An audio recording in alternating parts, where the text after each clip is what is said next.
Hi, welcome back to another episode of what is it called again? It's your series. You should know. Okay.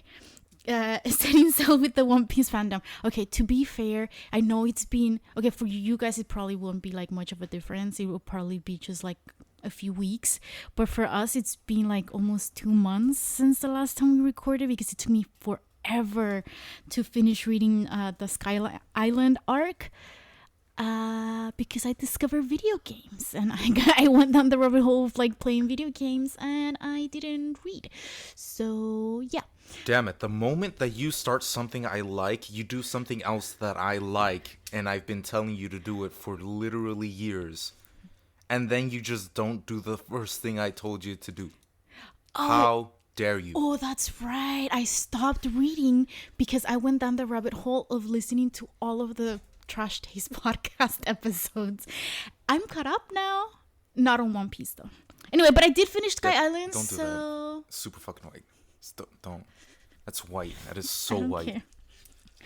Care. Okay, so as always, well, I didn't even introduce myself, but you guys probably should know who we are if you're listening to this. So I'm Elizabeth, and David is your boy here again. Help! I have been dragged here against my will. He's been begging me to finish reading One Piece. Don't listen to him. Listen, I need you to catch up, okay? Who else am I going to talk to about Egghead, okay? Wait a second. None of your friends read it or watch it? I thought... No, they're all lame. Oh, damn. Wow, alright. Except maybe one of them. But he doesn't actually read it or anything like that. He just catches glimpse off of TikTok. Oh, that's not... Like a little bastard. Oh, that reminds me. I got a huge spoiler because I did that. Yeah. Fucking idiot. I was just... Okay, the TikTok was just like... It was showing like everyone's ages and I was curious. And then it showed what happened to Ace and I was like, oh... Yeah. I'm not at that part yet. Anyway... You are so off of like... Not even close to the Paramount War yet. Man. Sky Island. Alright, so I have a few pages of notes for Sky Island. And I'm not gonna remember like the very beginning of it and the characters. So okay, so first of all, before we got started, like I wanted to like just again sort of emphasize the fact that like there's so many characters in here. I don't remember names. Like I'm really surprised like whenever I see people online and they're like, oh hey, like who are these people, or like they just look at a statue and you're like, oh yeah, this is like One Piece character, and I'm like, anything from anything could be a One Piece character because there's so many. Like how did you remember anything? Okay, so David is showing me like the list of people and names. Well yeah, but that's still... What do you mean that's still? Yeah, that's a list of people and names. Yeah, but okay, but I'm not gonna remember past this. Like once At least for now, we can look at it and go like, hey, so and so. Okay, so like at the point where I'm at right now, 1, 2, 3, 4, 5, 6, 7. Yes, I can count. So there's 7 Straw Hat like members at the point where you are at, which is like completely cut up. How many Straw Hat members are there, or crew? If you want to, like, okay. Just a number.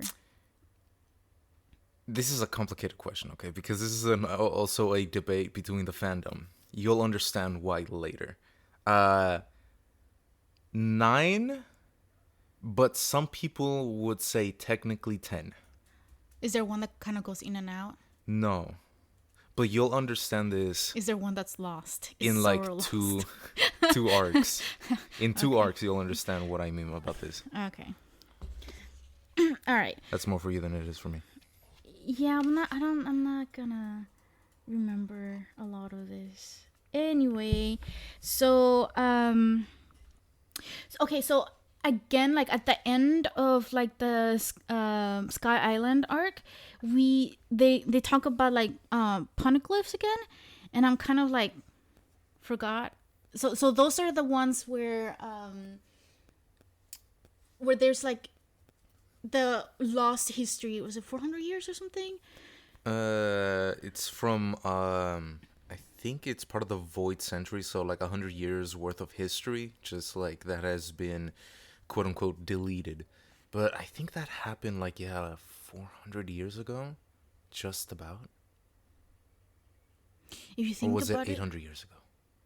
I don't remember, one of those two. Okay. All right. So, It's either half or double. well, point is, it's a very long time that the history is lost, and I think at the end of it, like, we figure out that whatever the information the poneglyphs were hiding, it has already been delivered to where it needed to go or something. So I have my first note is that the line between good and evil is really blurred for most of the characters, and I don't really remember what I was thinking when I wrote this or what was happening. But yeah, like, I mean, that's probably like a thing that we see like quite often, right? Because they're pirates, technically they're not like good because they steal or whatever, but so far they have only been Doing good things. yeah. So like it's kind of like really blurred. Yeah, no, like in the first saga, the East Blue Saga, you can see that there are good Marines in Smoker, but there are also terrible Marines in the one Marine that did a deal with Arlong. Oh yeah. Yeah, you'll see the corruption, and you'll see some good people, but also the same thing for pirates. You see terrible, terrible pirates that are willing to do a lot of fucked up shit. But you also see the Straw Hat group, who are literally liberating, freeing people, and just having a fantastic time of it. It is a morally gray system, all in all. Well, I mean, very much like real life, right? Because there's so much that is kind of right, but there's so like. I remember when we watched what was it? The Good Place, where they had like the weird effed up system of like, if you eat like a vegetable that was picked by like a child or like someone who didn't make a lot of money or whatever, like you were already guilty or like you were already sinning. Like the system itself was like really bad. Like, so you needed to know exactly where everything came from in order to like be considered good. And that's kind of like what we do nowadays, right? Like there's also like that debate too where like especially like I feel like in fandoms you get that because things come up when it comes to like celebrities or like authors that they are doing not so great things, but their works are really good and like something you're attached to, and then you're like, oh, do I continue being part of this fandom or do I no longer do that? Like, I mean, there was a whole debate too with like Wizards of the Coast, right? Like for D&D and the movie and stuff. Yeah, so like, I mean, it happens quite often. So I like that. I like that it sort of like in a way reflects real life. So when I first started reading it, I thought, I mean, the names of the arcs, I have them all listed here for like myself. But I like, it means nothing because I don't know anything about it. And then so like, I guess my next note was like, I didn't think that it was like literally like an island in the sky. So that was pretty awesome. Nah, son, that's the beauty of One Piece. You'll get something called Sky Island, and then there'll be a Sky Island. Then you'll get something called Little Garden, and it will be an enormous fucking place. It is hilariously great. Wait, okay, so one of the things that I guess I realized, because I've been reading a lot of manhwa too, another reason why I haven't been reading One Piece. How dare you? And then I noticed sort of like the differences. Not only is it in color, but also there's a lot less details in manhwa typically, or at least the ones that I've read. And there's so much detail, like even if I'm reading like the volumes, like actual books, there's so much detail sometimes that my ADHD brain is like just glosses over a lot of it. Like it just, I can't pay attention to a lot of it, so I miss. So like that's why a lot of like the character names or like how they look sometimes is really weird. And then one of my things is like, my other note is like, why is everyone always screaming? I'm like, it just, I feel like because I read it, you know how everything is like in the books, it's like really big letters, or like everything is like all caps. Yeah. Like in my head, everyone's just like being really Yelling. loud, and then so that's how I pictured, that's how I imagine it, and my head gets really overwhelmed because it like everyone's just screaming all the time, and like I understand because there's a lot of like action happening, but also like tone it down, people. Like you don't gotta be screaming all the time. Like when people are fighting with each other and just like making fun of each other, like they're still screaming, or like yeah, like I don't know, like my head hears all the screaming and it hurts. So, one of the questions I might have asked you this already, like off, what is it, recording or whatever. But how long can Chopper hold his transformation without the pills? I don't remember if there was like an official time limit, but I think as long as he takes one of the Rumble Balls, he is able to, I think, indefinitely transform. But the problem would be it would make it so that he is unable to go into any other form, because once he gets out of that form, he can't go back unless he uses a Rumble Ball. So he's kind of like stuck in the mode of, okay, I need to be like this right now, but just in case I'll hold off on it, or if I need to do some other stuff, he has to like be very picky and choosy right now of like what form to take. I think he does have a couple of points that he's able to go into that like he doesn't need the Rumble Balls for. Okay. Well, I said without the pills, bro. Without the pills? Yeah. Oh, it's indefinite. Okay, so can you just hold it? Like it's not like, I don't know, like in Dragon Ball Z or whatever, where like Oh no, he they doesn't need like use a lot of energy. energy or whatever. It's more like he mutated to the point where he can do that. Oh, That is okay. like his natural form to be able to go into these transitions. Okay, Yeah, gotcha. Okay. Oh, the ginormous turtle at the beginning, it reminded me of like the Avatar Ancient Lion turtle. And then I was like, oh, I seen a couple of like manga or like stories or whatever where like they use ancient turtles, and I was like, yeah, that's pretty cool. Well, I mean, turtles do live for a very long time, or Yeah. tortoise. Yeah. They are usually giving some sort of mysticism to them. a lot of a lot of my notes are like WTF, like what is happening? Like I guess because at the beginning like they just see like the giant angels, but it's just kind of like the shadows or whatever. Yeah, and they're all freaking out. Yeah, and then I'm like, oh, but then I remember that they were like already giants, because in the little garden like we saw giants. Let's see. But in that one, there was like a huge difference because the shadows that they saw were absolutely Ginormous. impossibly big. Yeah. Yeah.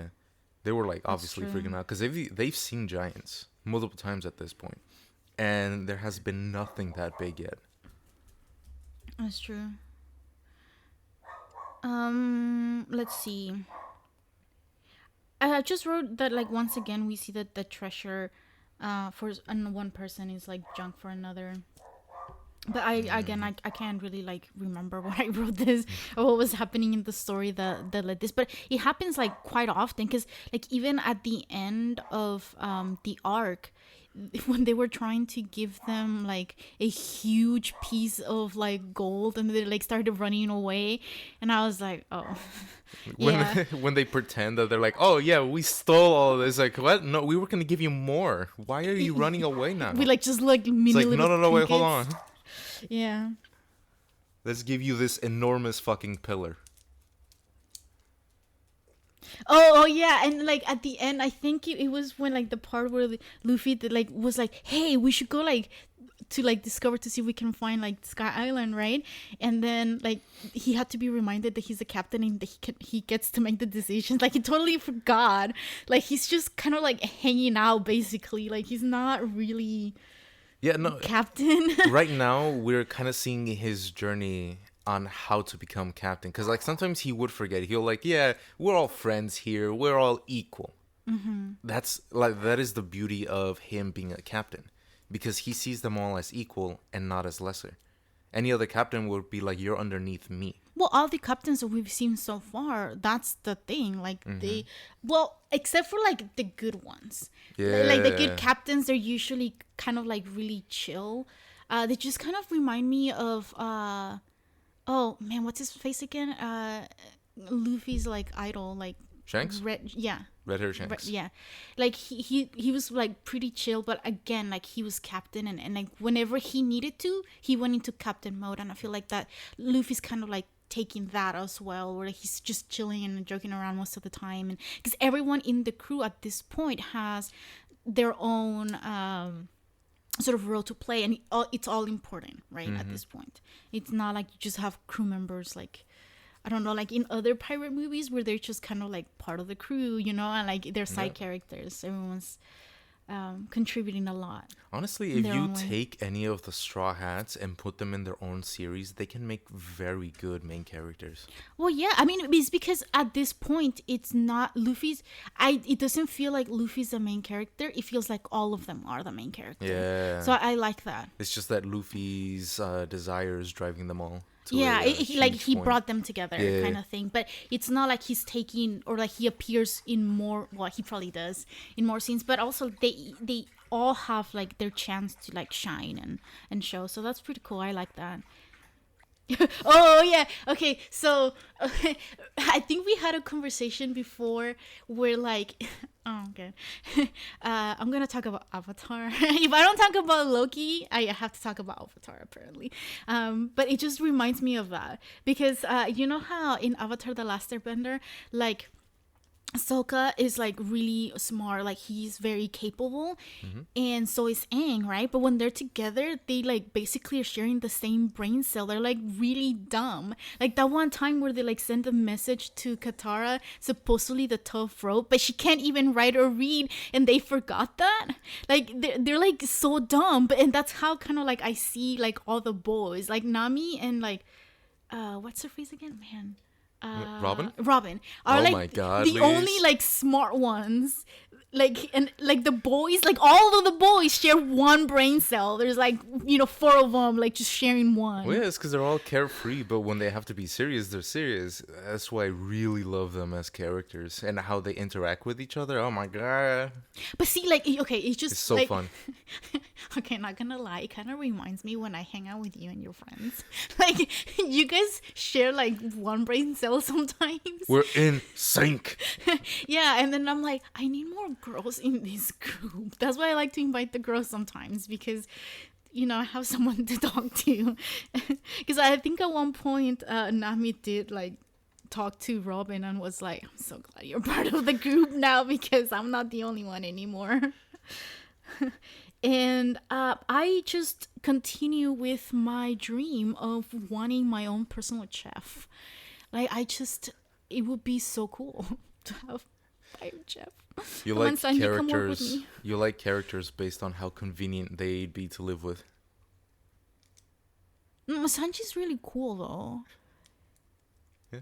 And he like I think everyone has like a really good like storyline, but for some reason his like origin story like just, I don't know, it hit me right here, bro. Like that Right in the one, feels. that's that one, like it hit me in the feels, and I can't forget it.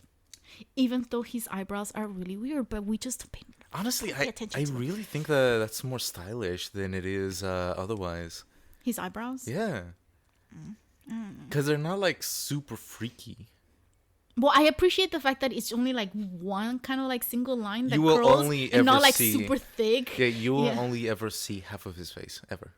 Okay, that kind of annoys me sometimes too, though, because I think it's just like a human nature thing where we like Need to see the whole face. yeah, because even though we don't like actively pay attention to, we still read like non-verbal cues, and like if you have part of your face covered, that makes it a lot more difficult. I wonder how much of that is ADHD versus how much of it is actual human impulse or whatever.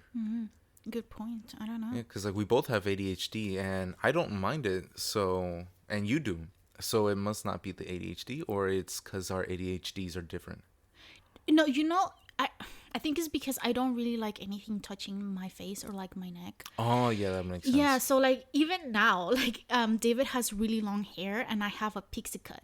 So like sometimes when you have your curls out and about, I'm like, it's touching you. Like, don't you like feel weird that it's your hair is touching you? Like, why is it touching you? Listen, this is the first time I have hair this long, okay? And then tomorrow I can say that again because it grows. But you know what? I'm gonna say I don't mind him having one of his eyes covered as much as I mind characters who never open their eyes. Really? That bothers me even more. So Brock from Pokemon? That's exactly who I was thinking of. Like, so I don't like him at all because of that. Like, just open your eyes, bro. Like, no. Dude, what? How can you even see? Yeah, I don't like that at all. One bit.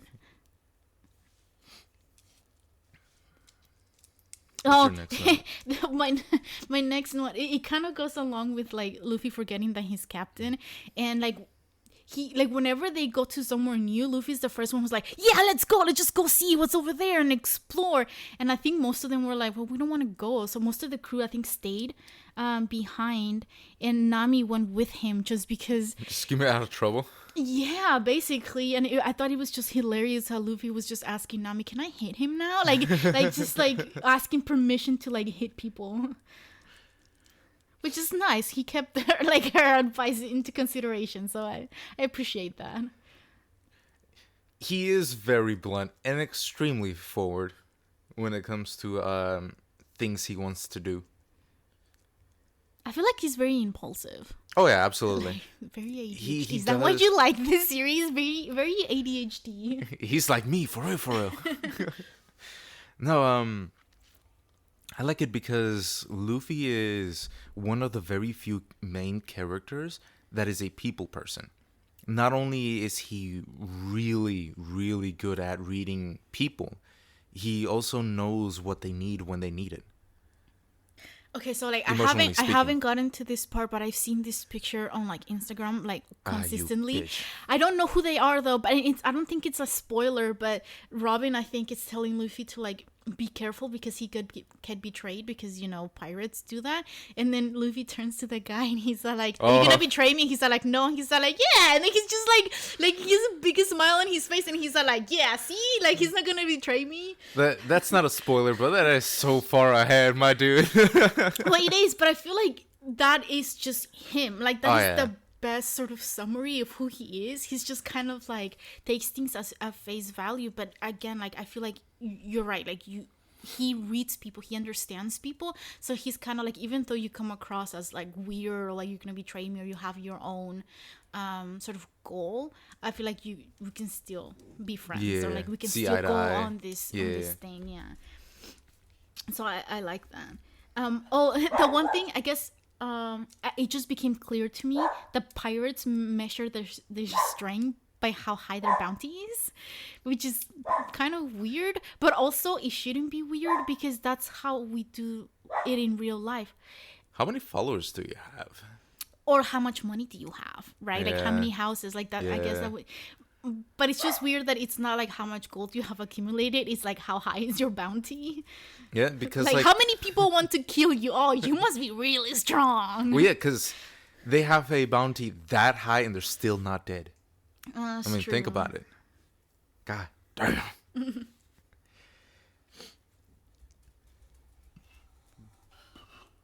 it also makes you think, right? With bounties that high and all that, how come there aren't any more bounty hunters? But that was kind of like actually like a fleeting thought that I had before I got distracted by my notes. But I sort of imagined there was a lot of bounty hunters. Yeah, in but this like world. Not enough. I one guess. would imagine that, right? But like the only handful of times that you'll see bounty hunters is during these parts.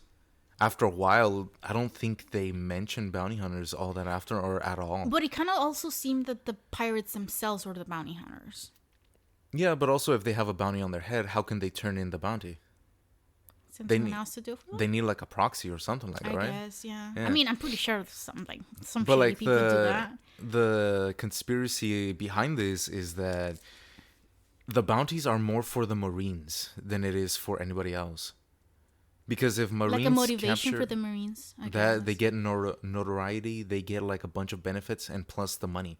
And Oh, if that's they true, because that continue that going, happened with Smoker, right? Like, even though yeah, he ended up taking credit for what happened in Arabasta, even though he knew it was Luffy, he got but he promoted. got promoted. Yeah. Yeah. Okay. Yeah. Okay. That makes sense. So I have two quotes here. I don't know who said them. So if you remember who said them, like, I guess write it down in the comments. But the I don't know if it's together or not, but I have a line attaching them. So I don't. I'm just gonna read them. Okay. People's dreams don't ever die, and the other ones, you don't always need your fist to show your might. And I like that. Every now and then I The come first across. one's Blackbeard, and the second one, I want to say it's either Luffy or Shanks. I mean, probably, but I feel like Luffy at this point has like a lot of Shanks in him, so it could be both. Um, so yeah. Oh, I think this was the part when like Zoro wanted to fight, and then Luffy actually stopped him from fighting. That's kind of like my note in between the two quotes. Oh, so the scene that you're talking about is the one where Bellamy is in there? And he's just talking mad shit about them and just dunking on them. And then at some point, like, he smacks him. And then Zoro wants to, like, obviously fight the guy that beat up his captain. But, like, Luffy's like, this fight is literally not worth it. It is so far beneath us, it's not even funny. It isn't until Bellamy talks mad shit about someone's dream that Luffy's like, all right, I let's really fucking do break some hope face. that the mic picked up. You can see right there. Oh yeah, the middle lines. Yeah, that was really cool. Yeah, that's true. I mean, that's If it sounds bad, I'm gonna cut it. that's one of the things too. Another reason why I really like One Piece is because, again, there's like the whole like gray area, and it's not like he's always like itching for a fight, but also like he's aware of when it's okay to fight and when it's not. And like the fact that he listens to Nami when she doesn't want him to get into a fight, then he's like, all right, fine, I'll let this one go. Like, he's not like, he's impulsive, but he's respectful of other people, Like and he's not just gonna pick a fight just because he wants to exercise or something. Like, A great example of this is during Alabasta, right? Remember the one scene where Vivi is going to, I can't remember where, but she is first leading them into Alabasta for the first time. And at some point, she goes like, okay, I don't want to fight. I want to save as many people as I can, and I don't want this revolution to happen. I also don't want you guys to fight Crocodile because you guys might get hurt, right? And then Luffy goes like, then I don't want to do this. And she's like, why? And she gets mad at him, obviously, right? Mm-hmm. And he's like, because you have to fight. You cannot change something without putting up a fight. And then like she smacks him and then he hits her back. Well, I think there are certain situations where like it's not possible, right? To Especially if you want to overthrow a guy that wants to overthrow your kingdom. Right. I mean, see, I'm a pacifist. Like, I don't really believe in fighting and all that. But I understand that there's situations where like there's really no other choice, and in order to gain that peace, some sacrifices have to be made along the way. Although I would love things to be resolved just by having people in a meeting and signing a contract that, yes, I promise not to fight, anymore, like be a bad person. Like, I know that's not possible sometimes. So I have a couple of notes on this next one, but they're kind of like scattered. So one of the things that you told me to do was kind of pay attention to the artwork of the first page, because they're kind of mini stories. So started doing that, and I really appreciated that the Catfish village repaid Hachi by building him a boat. So he can open his own takoyaki shop. Yeah, like, he's now a little cook. He has a little tiny shop. I really, Yeah, I like don't those know, cover really stories like are so cute sometimes. I know, but then later on, like, is this for like the previous one? I don't remember anymore. But like the who's that guy? Oh, I think oh no, it's later. Okay, so let's talk about this. So So that one ends, right? Like that Yeah. little mini story for Hachi ends, and I'm like, oh, it's really cute story, right? And the next one that continues is for hold on, don't tell me, I have it in my notes. Wapple. And then I was Yeah. like, oh, like he was like super down low. He hit rock bottom, and he was like slowly trying to make his way, and he was making toys for the kids, and I was like, oh, you go, my man, like you go. And then he started like trying to take over the world again, and I was like, bro, You son of a bitch. bro. And I was like, you were doing so good, because I was so happy when he opened like his Like a toy kid's store. shop, Yeah, yeah. I have like cute like, you know, exclamation mark, and I was like, oh, I love that. Like I like the fact that they had like a redemption arc, and then he went like full Right circle, back to and I it. was like, no, bro, it was supposed to be 180, man, 180, not 360. Yeah, no, Wapple is not a good guy. He is not. I had hopes, bro. I had a hope that he was like, oh, he's being good to the kids. Like, See, also, like, fun seen fact, that. some of these cover stories are going to become very important. They become, like, a part of the series and all that. well, I kind of like figured, because like Wapple went back to being bad, so I was like, eventually maybe like we'll come across him, or like Have one you of his seen, like, minions or the something. resolution to that cover story? For Wapples. Yeah. Well, he grew like, because he opened his one store, and then he grew an empire, and then he's like, I have so much money and wealth, like I can do whatever I want. And he was kind of like, he kind of almost hinted at like he was trying to like take over the world again, kind of thing. Well, he doesn't take over the world, but he does become a king. And he is now a king again. And he now owns his own kingdom once more. Yeah, I don't know, man. Like a little bastard. No. See, I was so excited for him, and I was rooting for him, and I was like, yo, my man, you're doing good. Good on you, my guy. Ah, you son I of feel a like bitch. he backstabbed me. All right, so that was my little rant on that. Okay, so what's the difference between a ship and a boat? Size. Okay. Boats are smaller. Ships are huge. Okay, so like the merry-go, is that a boat or is that a ship? It's a friend, please. It's a friend. Okay. It's a friend, okay? Okay. It's my homie, okay? Nah, but they probably have more specific names for them, obviously. And between ship and boat, honestly, I don't fucking know. They both are on water. They have sails. People ride them. I don't know, man. I don't know. Yeah, I was like, I don't know. Like, it's the same thing. It's kind of like our thing. Like, this might be just like a Mexican thing, because in Spanish, that's what they're called. But limes and lemons are basically the same thing to us. Yeah. So we're like, it's just, and like every time I say, like, oh, can I have a lemon? And like, they bring me, like, Yeah. lime. No, I don't know. I don't know the difference anymore. They're just the same. Like, Green they're or sour, yellow? right? It's Green just is the lime, same. yellow is lemon. Yeah, but like we call them, you know, Limon. lemons in Spanish, but like we use the green ones, not Yeah. the they're other they're ones, both so. limon.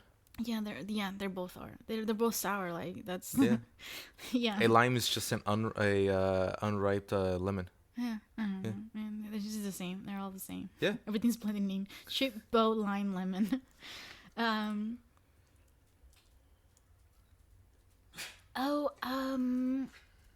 I don't know. I remember who did it, but I wrote one hit, and Bellamy guy was out cold. Luffy. Was it Luffy? Oh Yes, yeah, what? Bellamy was talking some mad shit, and he was like, "Oh yeah, your dreams are trash. Oh, your friends are that's true. trash." That's true. I remember. And then he starts that. bouncing all over the place, Yeah, and yeah, then Luffy goes like, "You wanted to see me, God? Is that you?" No, the Alexa picked up something. Yeah, and Luffy goes like, "Yeah, you wanted to see me throw, or like you wanted to know if I knew how to throw a punch, right?" And then he just knocks out Bellamy in one hit, and everybody else is like, "Get up, man! Come on, quit playing around." And what was the one guy who wanted to fight Luffy, and then everybody else is like, "No, I am out." That dude beat Bellamy, and now. So my next note is that Ace and Luffy are both idiots. They just fight, eat, sleep, and then they repeat. And I'm like, yeah. I was about to spoil who a family member from them are, one of their family members, and I was like, "Fuck, I can't." You haven't been there. You haven't met them yet. I've already asked you about the D, what the letter D in their name stands for, right? Yeah. And then you said we don't know yet. Yeah, we still don't know. Okay. This is BS, man. I can't. You know what else is BS? The fact that I got to the last volume that said Skypiea on the spine, but lo and behold, it was in the end of the arc. I felt betrayed. I had to start reading, what is it, volume 32, which is Water now 7. Water 7. And I don't know, I felt betrayed. I feel like this is like a scam. Like, you can't do this to me. You need to finish the arc. Like, Well, they blend into each other. You're supposed to stop halfway between the volume. No, that's not. Quit being a baby. No, I feel betrayed. I feel personally offended. Like, Oda did this just to spite me. Me and only me. Oh, I think that, like, this is around the part 2 where, like, the Supreme Elders meet.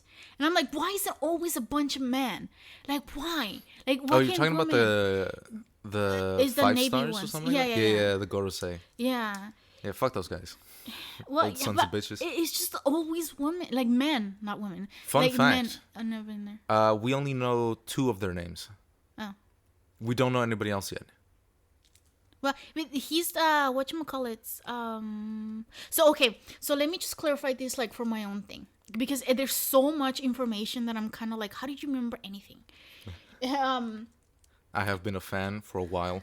Still, like, I read something and it's like out of sight. If I didn't write notes, I would be like, so Sanji, yay, I want my own cook. Look at Funny. that boy. That one joke he made like 2 volumes ago, yay. Like, I wouldn't remember nothing. Anyway, okay, so the Supreme Elders had this sort of contract with the pirates, right? That they would let the pirates like do whatever they wanted in exchange for, like, So you're doing, talking like, about favors. the warlord system, Yeah, right? yeah, the warlord system, yeah. So in the sea, there are these warlords, right? Yeah.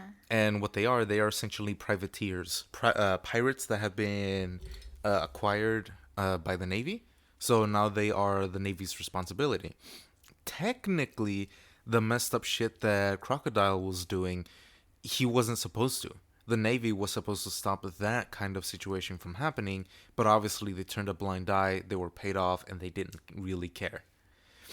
But the warlords are supposed to be a mediator system between the more powerful pirates and the government. They're supposed to go like, okay, we know how to handle pirates, so we're going to go out there and we're going to stop them from doing shit. Well, it's not working very well. Yeah, we know.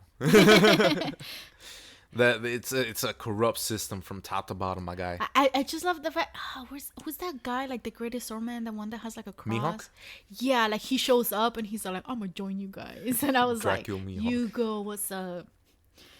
So the next one, because they showed like a brief. I think this is when Ace and Luffy like eventually got to talk, because they kept missing each other, but eventually they got to talk. And then I think Whitebeard was sort of like talked about, because Ace follows Whitebeard, right? Yeah. And then I'm like, is he a freaking giant, or is he just like a droid? Is he? He's human. Nah, that's it, bro. He's come human. on, like, no, that's like freaking BS, man. He's people fucking massive. Yeah. Some people have a theory that somewhere in his bloodline, somewhere, he has a bit of giant DNA in him. A bit. Yeah, a bit. bit? Because there are giants that are way bigger than, like, actual giants are bigger than he is. But he is still considered the world's strongest man. That guy's a motherfucker. I don't know. He's massive. I believe they've already introduced the 4 emperors. Or at least, like, their system. I don't think so. No? Not yet? No. Unless I missed it, but I don't think so. My next note is that capes need to come back into fashion. Capes are cool. Capes are cool. Luffy eventually wears a cape for like a little bit. It's great. Oh, nice. Gray? Great. Oh, okay. Yeah. Capes. Shanks always wears a cape. Look at that guy. I mean, I really do like him. He's really cool, and I kind of miss it. Like there was like a tiny little bit where he was like, "Oh, Luffy's a pirate now. Let's go meet him." And then he hasn't come like into the picture, and I'm like, "Come on, bro, hurry up!" Like, They can't meet though. Why? It'll break their promise. what's the promise? Don't you remember? No. It's the promise of they will meet when Luffy becomes a great pirate, and he will give him his straw hat back. But he's a great pirate now. Not good enough. Not good enough. Alright. There are still so much to do. There is so much to do. Okay, so I don't know what happened, but my next thing is like I kind of want to start using a sword. Because, oh, that reminds me. Okay, so like in between like the recording of the previous arc and this one, you bought 2 swords. Like they're more kind of like for cosplay. They're not Yeah, like they're sharp or both anything dull. like that. Yeah, Yeah. yeah. But they're really really cool and they're so heavy. Oh, yeah, metal. Yeah, I know, but like also my noodle arms. I was like, I could never. For those of you that are curious, they're both the swords from the Witcher series. They're Gerald swords. Yeah, they're really cool. We went to a Geralt. what is it? What is it called? Oh my god. My brain Something is- fair. Yeah, that's the only word I could remember. Renaissance Fair. Fair. There There you we go. go. Went to a Renaissance Fair and we got it. I got Loki's dagger. A lot easier to for me to hold. You got 2 of them. I got 2 of them, yeah. And I also got Vilvolvagin's sword from The Hobbit. And that one's kind of made out of foam. It was like $15, but it has a lot of details. It's really cool. And I can actually wield that one. And it's so light. It's so light, yeah. Yeah, but I really...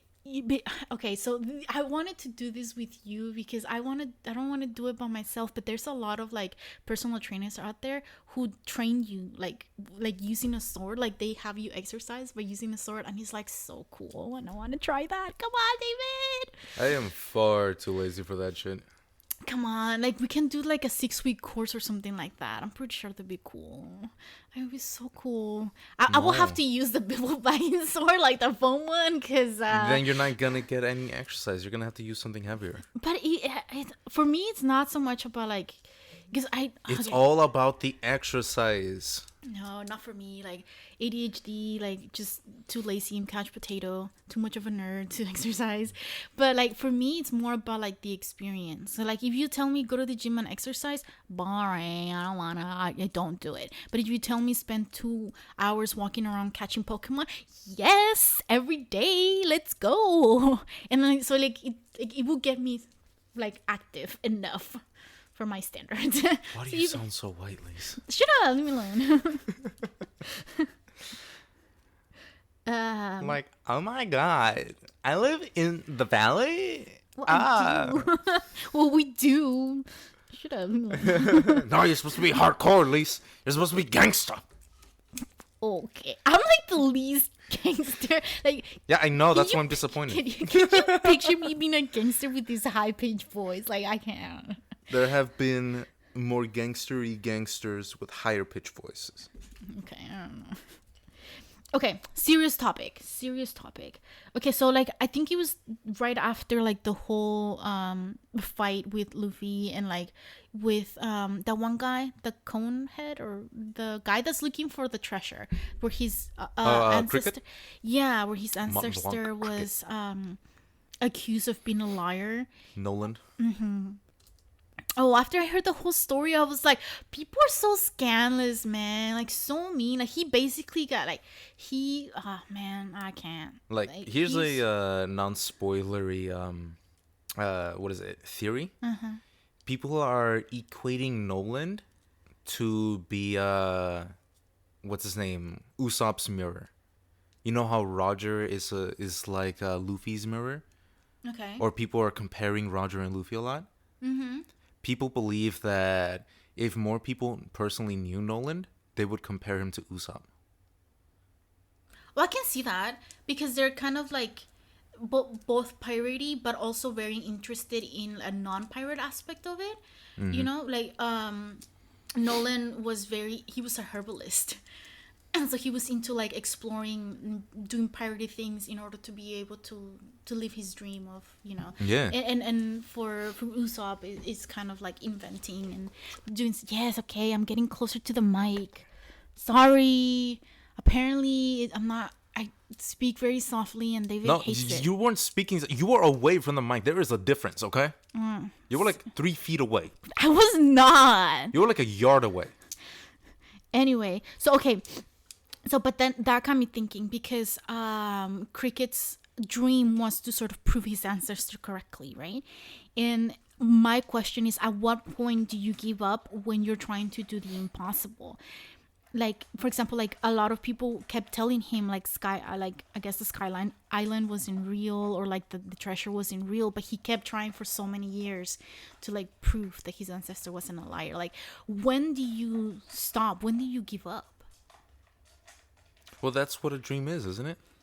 It is something that could be fictitious, but you still go and get it for the small, minute chance that it might become reality. Well, I think I understand. Like, it just kind of makes me think of the movie Up. Have you seen it? No. Okay. But I've seen the beginning scene of it. Okay, so like at the beginning, like their dream was to go and explore like the waterfall thingy. And so it just, life got in the way and they never got around to doing it, right? So something like that, I feel like I can understand, like continuously trying even though like life got in the way and it never like really happened. Eventually the old man was able to make it, but he went on his own, like his wife had passed away by that time. So things like that, I'm kind of like our dream to go to Japan, but like, you know, life happens and we But haven't then been able to COVID. yeah, COVID and money. Debt. Yeah. So much debt. Yeah.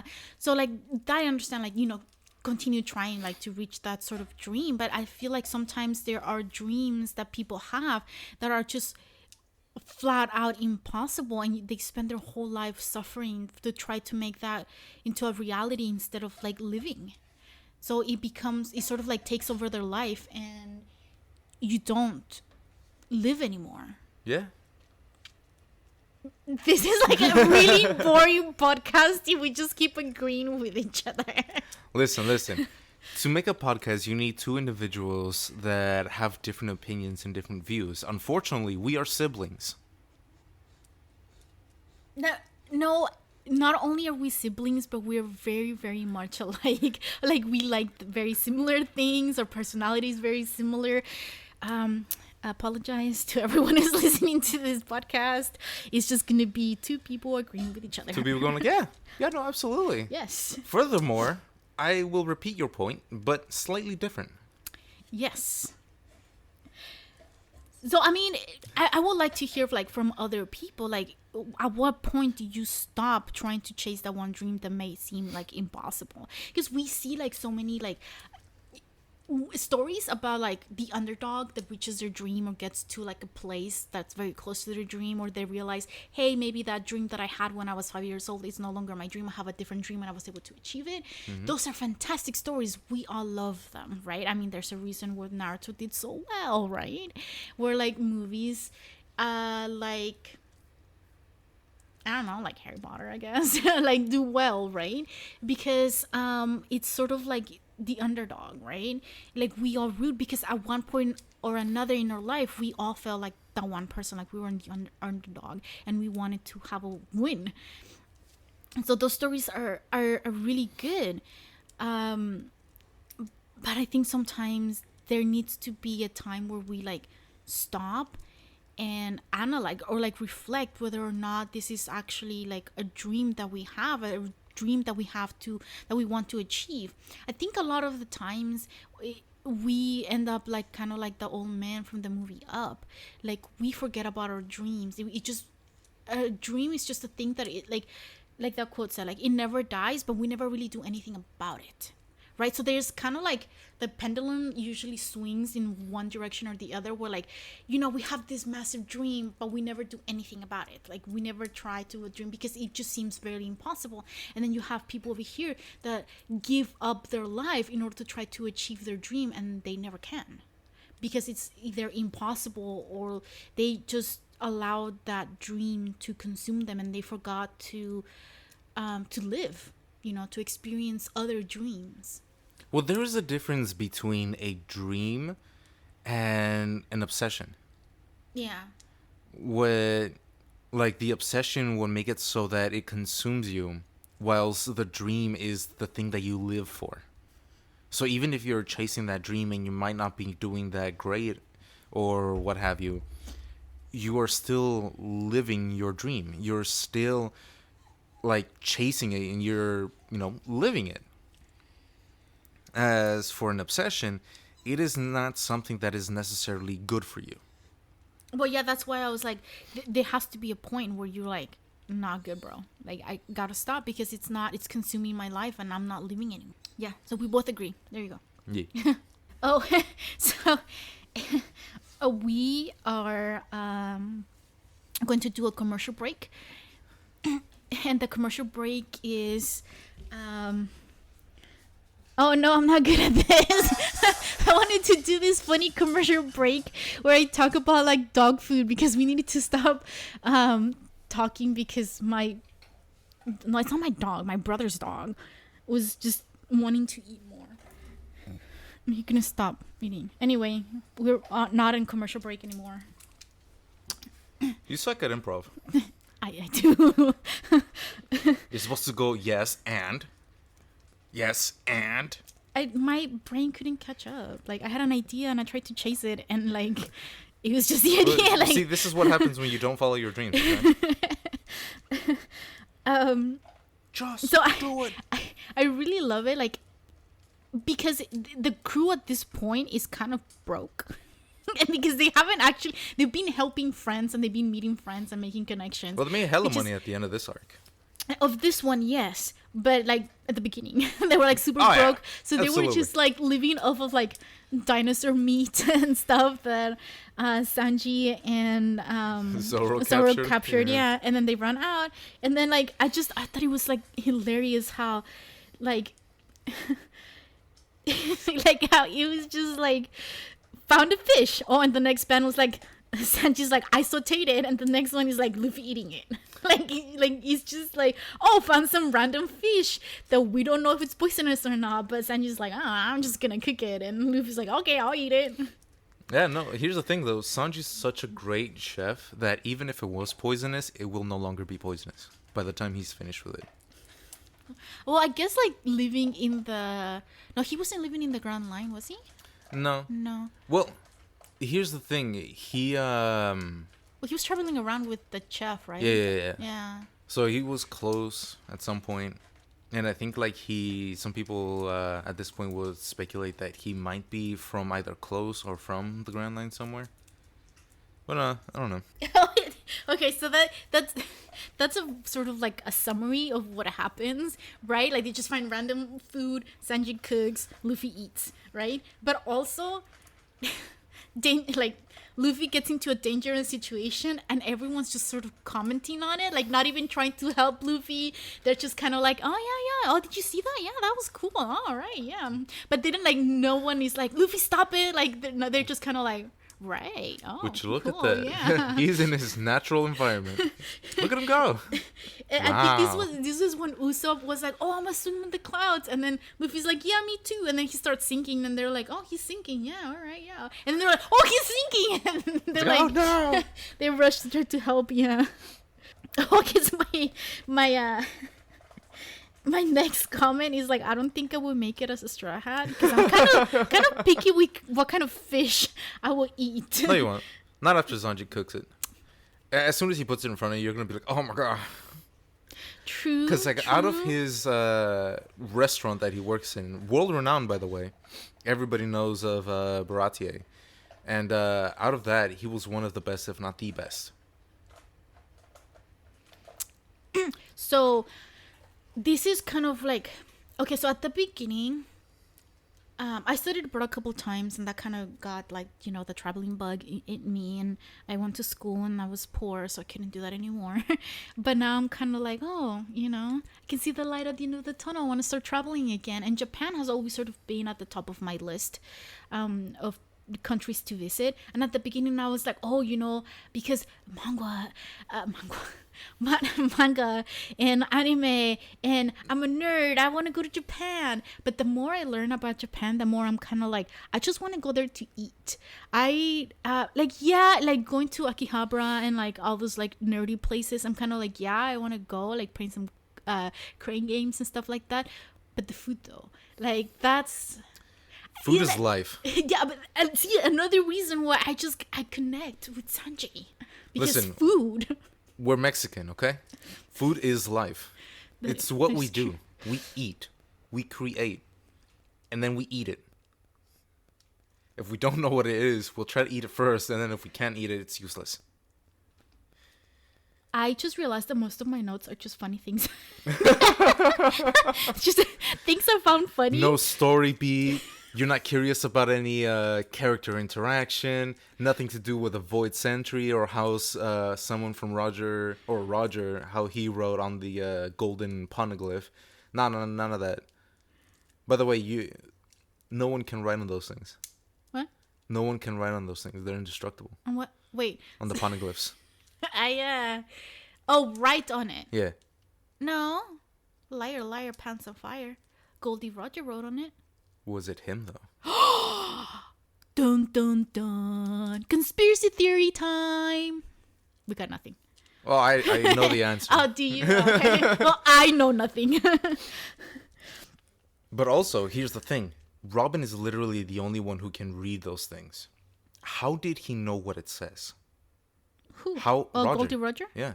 How did his entire crew know where to go using the poneglyphs? But then clearly, Robin's not the only one. But here's the thing. There is only one person that has been able to do it for literally centuries, and that has been Robin. Like, she figured out how to read those things, and no one before her So how could. long has it been since Goldie Roger was alive? Like centuries Like or about just a few 20 years? years. Oh, About 20 years. So okay. he's recent. Oh. Well, I don't Yeah. know. Maybe the person died. Maybe the person hid the fact that he was able to read it. I don't know. These are mysteries, Liz. Ooh. Ooh. I wish we had like one of those things that have like noises, like random noises. I don't know what they're called. But it's just like my notes. Just check out my notes. It's funny. It's when the angel army, they're like crawling and they're doing the army crawl, and then Usopp's like, oh, and then someone's like, they're freaks. Chopper's oh, that's what freaks look like. That's what freak looks like. We went a little bastard. And the other one that is like, Luffy, why are we so poor, y'all? No, why are we so poor? Y'all spent too much money. It all went on feeding him. Such is life. And then I'm like, that's the reason why I'm poor too. It's because I keep eating good food. It all goes to good food. I think that part was like really funny. I remember now because Luffy's like, why are we so poor? And then he like looks at the crew and he's like, you all spend too much money. And then Nami's like, it all goes to feeding you. A lot of my notes that I have here, they're kind of like irrelevant now that I know the rest of the storyline. Like once I finish, and I was like, oh yeah. Yeah, but let's go over your notes. So let's see what you thought then, and what you think about it now. No, it's like WTF. Don Quixote was the god of Skypiea, but like he wasn't really a god. Like he was just kind of like a mercenary. He was but just a guy. I mean, at the end, he did end up becoming sort of like their god again, to like try to unite both the angels and the Shandorians and the Skypians. Yeah. Yeah. Yeah. So And at that good. point, you It's have pretty the cool. whole problem of who's in the right. That's straight up colonizing. That entire arc was about like colonizers going in, taking over like some resources that didn't even belong to them, and then just making them not mockery, but making their society more around the new colonized way of thinking or what have you. Yeah. Such a good arc. I mean, another reason why I I have been enjoying reading One Piece is because there's like little like historical things sort of thrown in there. Kind of like the guy, like I don't think Don Quixote was his name, but he basically was Don Quixote. Like he was like by himself, like like yeah, I don't know. Like I just really like that because I'm a nerd and I like history a lot. And whenever I find something that I kind of like recognize or I remember reading something or studying, and I'm like, yeah, that's really cool. I like the little details that they're added to the story. I think that's what it makes it like a story like for a reader. Okay, so let me just sidetrack. Oh my gosh, it's been an hour that we've been talking. And What do you mean we? Okay, that I've been talking. Anyway, whatever, it doesn't matter. Okay, Tangent. Yes, side quest. So I mentioned I've been reading a lot of manhwa, and I started reading one where like the character gets kind of like isekai'd to like a different world or whatever, and because they were like a nerd in their previous life, they make all of these sort of like references to like Naruto, One Piece, and like like Korean commercials and like music and all these things, and it's like it's just so funny to me because they like include things that I like as well, so it just makes me even more attached to it. So I wonder if that's kind of like part of the reason why you also like One Piece, because there's like so many references to like things here and there in One Piece. The reason why I like One Piece is it's because of the emotional moments. You know, when Luffy says, "Of course I will," when saving Nami after she asked him for help. The moment where Blackfoot Zeph gave Sanji all the food and kept none of it. The moments where Luffy really is all about ride or die for his friends and for his family and shit like that. And he's willing to basically show them the love that they never received or that they never had the chance to fully embrace. Like, those moments are the moments that I fucking love from this series.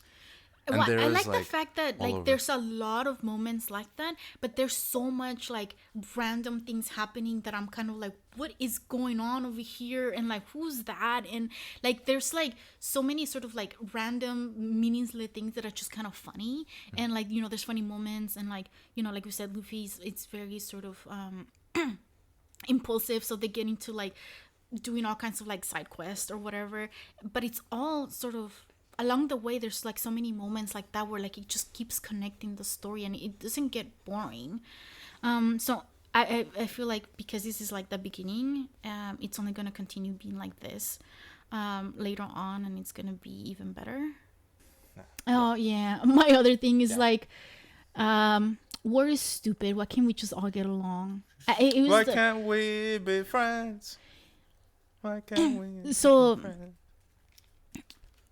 when you were talking about sort of like the colonizing aspect of this arc, it got me thinking of how I didn't fully understand what's that one warrior, what's his face, let me get my handy dandy little thingy that David showed me.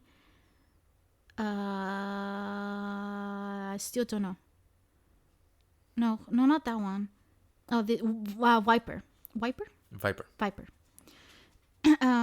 He was like very much like, my ancestor died for him, like for this, and he couldn't ever do it, so I'm gonna try to do it. And like his ancestor died like hundreds of years ago, and like I think it's partially because of like the place where our ancestors are from sort of got colonized as well, that we kind of lost connection to our roots. So I'm kind of like, why are you trying so hard? Like, you didn't even know that guy. Like I find it kind of hard to sort of connect with that part of the storyline because I never really had that connection with our ancestors. My guy, we barely had that connection with my grandparents. Well, exactly, because it's like there's so much sort of like colonizing sort of ideas that were passed down, or not only colonizing but also like just survival, like trying to survive, and our ancestors were kind of like something that needed to be forgotten in order for us to be able to like survive in this new society, because the people that were in power were different than us, and they had their own sort of like, power system. And so in a way, I really admire the fact that the Shandians were able to like survive for that long and have still have like their history and the connection to their ancestors. I thought that was like really cool. And like now, like as an adult, I'm trying to like sort of go back and understand sort of like where we came from and our roots, because it's really important for us to understand that, I think. You know what a haka is? It's the traditional dance, right? Yeah, it's like a traditional war dance. I think it's in New Zealand and in other Polynesian countries. Oh yeah, that's right. Or places. I think they might call it a little different. Oh yeah, absolutely. I know that in New Zealand it's called a haka. Yeah, for sure. And here's the thing: our ancestors used to do that. We had like something similar to them. When did you learn this? Why didn't you tell me this before? What the heck? We learned it at the same time. We saw the comedian talk about how what it's called. The natives did a little choreographed dance and thought that would scare the enemy. But in fact, it wasn't that. It was just a ritualistic like dance of a warrior. I remember this. No? I just made the connections. Here's the thing. When that comedian was talking about his kid was writing an essay or whatever about like who was his hero or whatever, and then like the dad kept telling him a bunch of different native heroes from Mexico, or like the people that used to live there. One of the things that he was talking about is that their warriors did do a dance against the Spanish colonizers, and obviously the colonizers, being ignorant of their ways, like only saw it as a performance and nothing else. And then they went to fight and got their ass handed to them. I'm talking about the colonists. But no, that warrior dance was something that would be considered a haka. That's really cool. I didn't know that. Yeah. If you know any other tidbits, please write in the comments, because I am interested. And I don't really want to go research. Another fun fact: tamales are really, really fucking old. Are they? They're so old. Almost as old as tacos. Well, and tacos are apparently not even dating back Mexican. to no. Well, Are I mean, they? yeah, but they're dating back all the way to like thousands of years ago, literally thousands. Because like what you do is the tortilla would essentially just be, you'll be handed like a couple of tortillas, right? Mm-hmm. And then you build your own food. So you put the meat, you put the vegetables, and then whatever, and you'll make your own taco, basically. Yeah. And then nowadays, we obviously just have the same thing, but everything's prepared for you. Huh. Yeah. Yeah. Cool. Like, because of TikTok, like, I mean, there's a lot of, plus and minus for like, being on TikTok or whatever. But one of the things that I do appreciate is that we can sort of learn little tidbits like that, because also like there's a lot of things that I learned that I thought were like super overly Mexican, and it turns out that like we kind of modified them from like, Spanish. Like, what is it? Cholos? Like where that word came from and all that? I thought that was a dog. Yeah. Like it came from like protector or something. It came like from the word cholat or something like that, right? Which just means dog. Yeah. And it was a way to dehumanize indigenous people when the colonizers put in their system, right? That, yeah. I just remember also like learning that the piñatas, it's something that also Spain had, but we just obviously like made it grander and bigger. We made it better. Yes. I mean, yes. I don't know why I have this, but I have Dragon Ball, Village Hidden in the Clouds, Naruto. I have no idea why I wrote that, so we're gonna skip over that. Okay, seeing Skypiea reminded you of Naruto, and the big huge beams from NL's attacks reminded you of Dragon Ball. Oh yeah.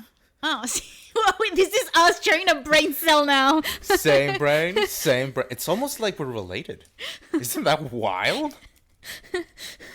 David is just here to remind me of things, because apparently I cannot have a podcast on my own. Because I don't remember anything. I'm just here to finish the connections for you, okay? Just finish my sentences for me. Yes, and? Okay, so I started reading One Piece on the Viz Media app. You poor soul. And then you ended up buying like the box sets for things. So then I was like, oh, that's a lot easier and it's like bigger. So I want to hear like from other people, I guess, like what would you prefer? Like just reading the manga or like reading it on Viz Media? Because there is a downside to like buying all the box set. It's so expensive. And like if you don't like if you live in like a small place where there's not a lot of room, like you're already struggling. Like I had to find space in our room to like put all the box sets, and you don't even have them all yet, huh? No, I think I'm missing 1 and 2. Yeah. Which I should get like right now because I'm pretty sure the price of them is just gonna skyrocket. Yeah, probably. So like, you know, like what would be better? Like just reading it on Viz Media or like an actual like manga volume? My personal opinion is whatever you're more comfortable with. Obviously, some people have smaller cellular devices and aren't able to just kind of like enjoy the full experience of reading it. Other people just really like the feeling and just the feeling of having a book in your hands and reading that. So honestly, it's pretty much 50-50. I think part of it too is like, I mean, we talked about this before, where it's really hard for me to sort of like picture how Sanji fights, because it's just a foot here and like a foot there, you know, like it's, I can't tell like when he does a spin or like when he's like moving around, like it's really hard to tell. So that's kind of like, oh, maybe I should like start watching the anime, but I don't want to watch if it's gonna be like really like dragged out. I guess like, maybe I can just like play it in the background, because also part of the other thing too is that sometimes I can't tell who's who, because the manga is just black and white. So like if there's color to it, I'm kind of like, I don't know who that is. Like I don't know what any of their outfits are supposed to kind of look like, you know, because I mean the cover sometimes, like, you know, they give you an like idea, a pretty good but hint, still like I don't know. I just keep forgetting. You know, sometimes the anime does a really good job on the fight choreographies. More so in the movies. In the One Piece movies, their fight choreography goes through the roof. And it's so good. You'll see Sanji pulling off like moves that he obviously can't do in the manga or that you've ever seen on the cartoon. I guess there is. Like, I think at the beginning, like in the first recording that we did for Setting Sail with the One Piece fandom, I talk about, like, I wanted feedback to see if I should, like, watch and read at the same time, or, like, finish reading and then watch it all. So there's, you know, I guess plus and minuses to everything. So my next note here, I know there is now, so I wanted to know if there was a book with Sanji's recipes on it, and I know there is. I saw it the other day, and I want it because I want to try it. I don't really like cooking, but or following recipes.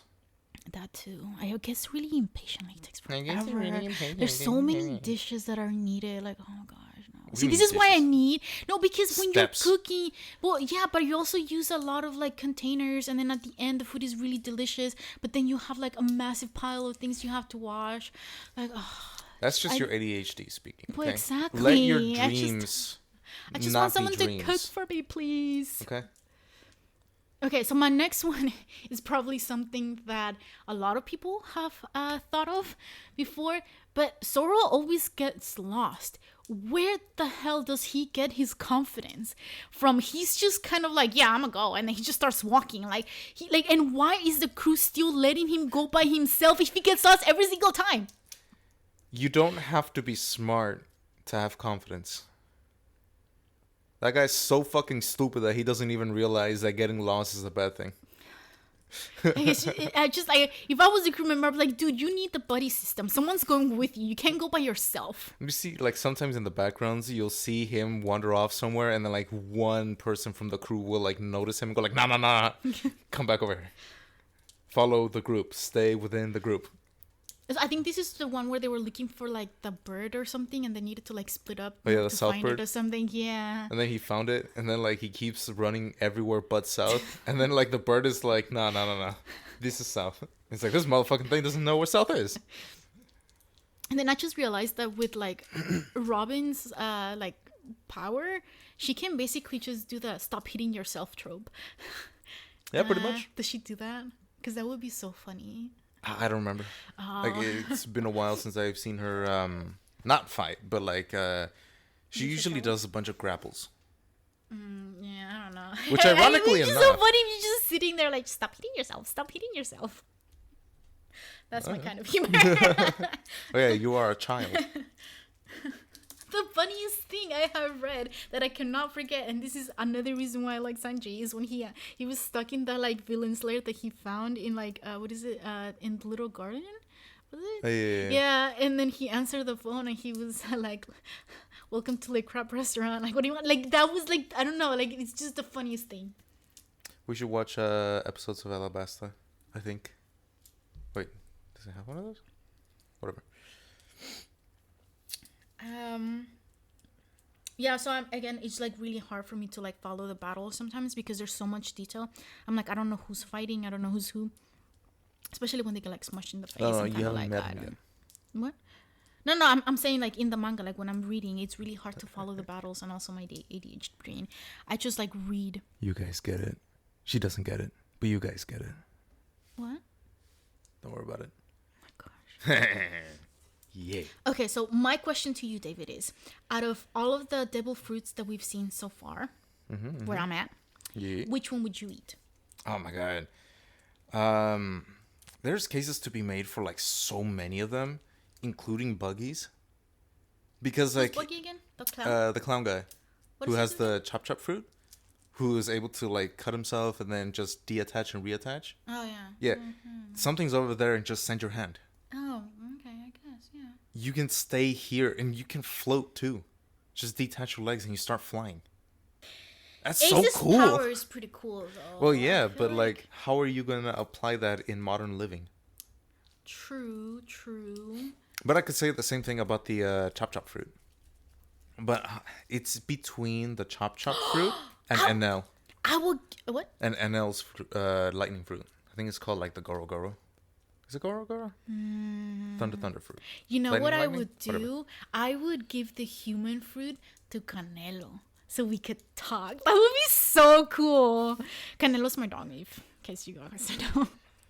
Like, He'll tell you so much of the shit that you've been doing wrong. He's like, you barely feed me. The food's always the same.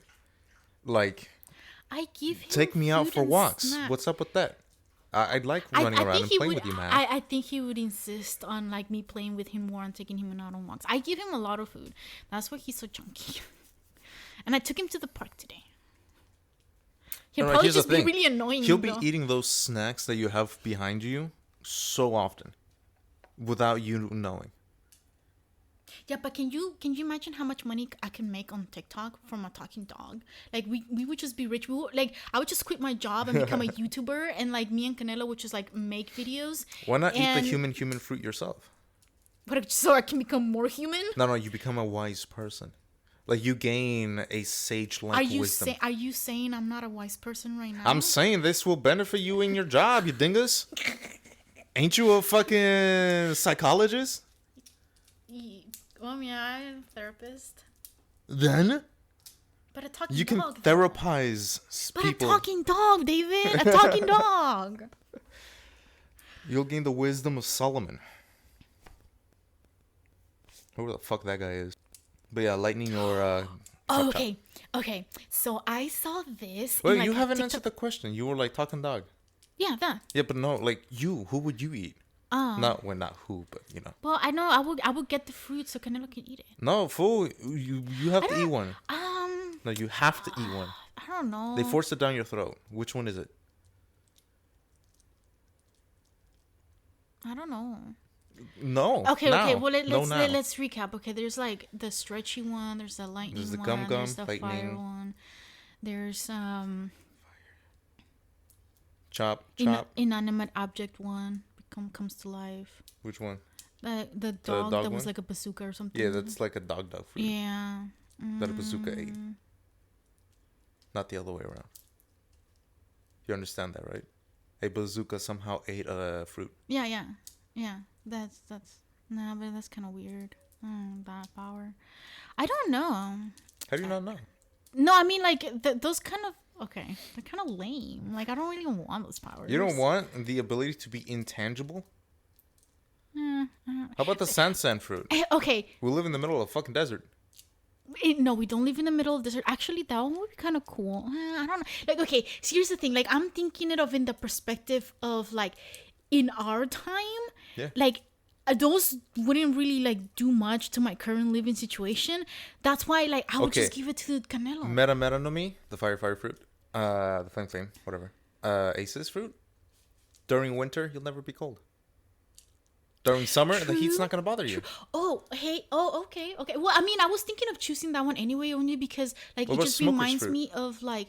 No, that one's lame. Don't smoke. No. My dude, you can gas up an entire room and then laugh at people. No. Because you farted so bad. No. No. Like the fire one just reminds me of like firebending. So like that, to me, that would just be the coolest one. So I'll probably just go with that one. Like there's more, right? Like more fruits that we. Oh, absolutely. There are so many more. We'll revisit this in a couple of more. Oh, also the steel fruit from Mr. One. I don't remember what does he do. Oh, Mr. One. It's the one that turns his body into blades. Dasbone, the one guy that Zoro fought.